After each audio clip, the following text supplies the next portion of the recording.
بسم الله الرحمن الرحيم، والصلاة والسلام على أشرف المرسلين. بس يا أمارات بقى، احنا هنعمل الفرخة القمرجي بالظبط بتتبيلة المطعم.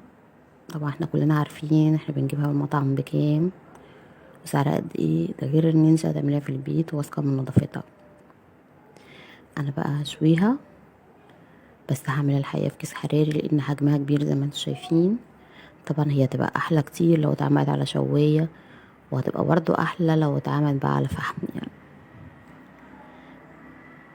بس انا ابتدي اعمل فيها فتحات بس كده عشان تشرب من التتبيله، عشان زي ما انا ما قلت لك هي حجمها كبير.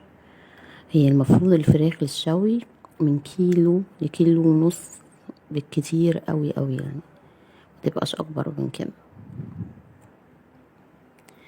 تمام.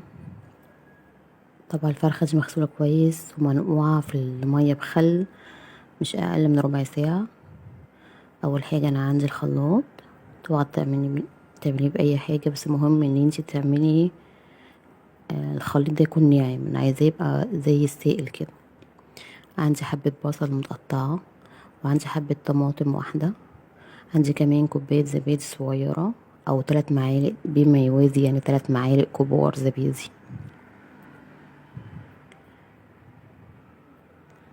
زبادي بلدي من غير اي حاجة يا جماعة.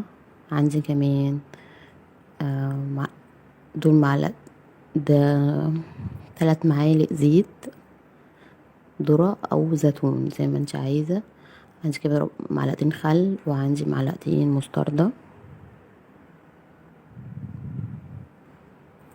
عندي كمان كوباية لبن.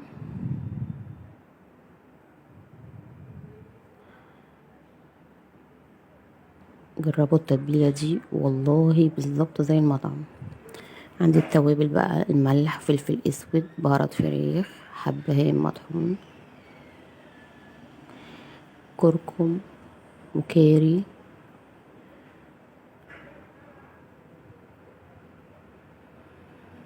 يبقى التوابل ملح، فلفل اسود، وكمون،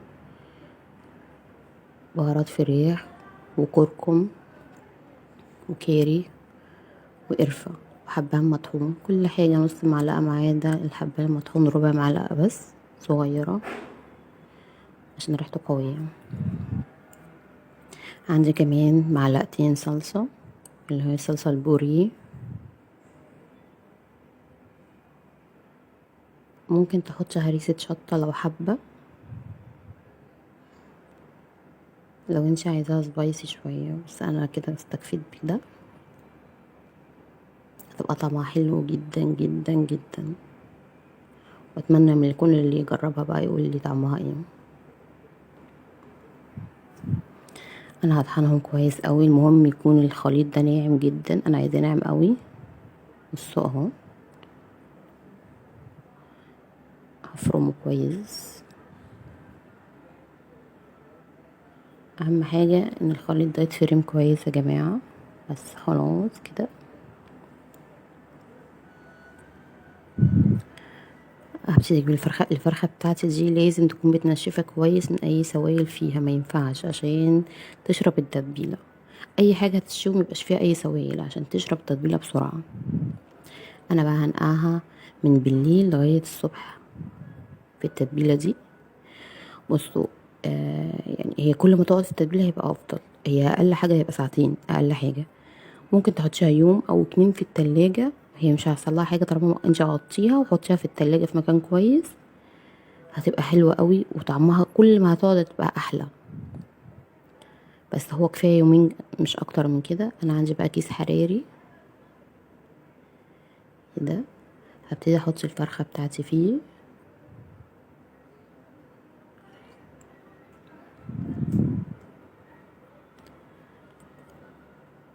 زي ما قلت لك انت ممكن تحطي ده على شوايه بتاعه البوتاجاز، بس عشان تحطيها في الشوايه ما ينفعش تحطيها بالتتبيله دي. خلاص انت هتصفيها منها، وهتجيبي مناديل ورق، هتنشفي الفرخه من بره، عشان دي لو اتحطت على الشوايه بالسوائل اللي عليها دي هتتحرق، وهتدي لون من بره اسرع قبل ما تستوي.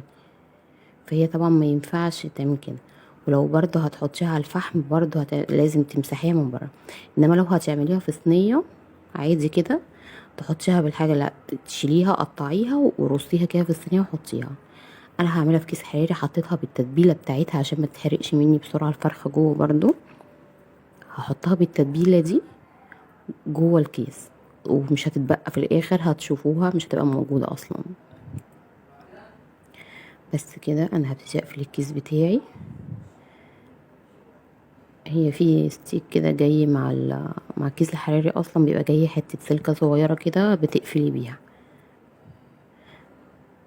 بس ما تنسيش بقى تعملي فتحات في قلب الكيس عشان ما يفرقعش في الفرن. لازم تعملي كام فتحه صغيرين كده علشان ما الكيس ما يفرقعش في الفرن. وكمان هحط نص كوبايه ميه في قلب الصينيه نفسها من تحت. اجيب نص كوبايه ميه كده واقوم حطاها في الصينيه من تحت، مش اكتر من كده. اهي نص كوبايه ميه بس، واحطها في درجه حراره 200 في الرف اللي من تحت. وبعد كده اوريكم بقى شكلها لما تطلع. هي قعدت تقريبا ساعه الا ربع. طبعا او الرز اللي موجود تحت دوت مش التتبيله بتاعتها، دي الدهون اللي نزلت من الفرخه.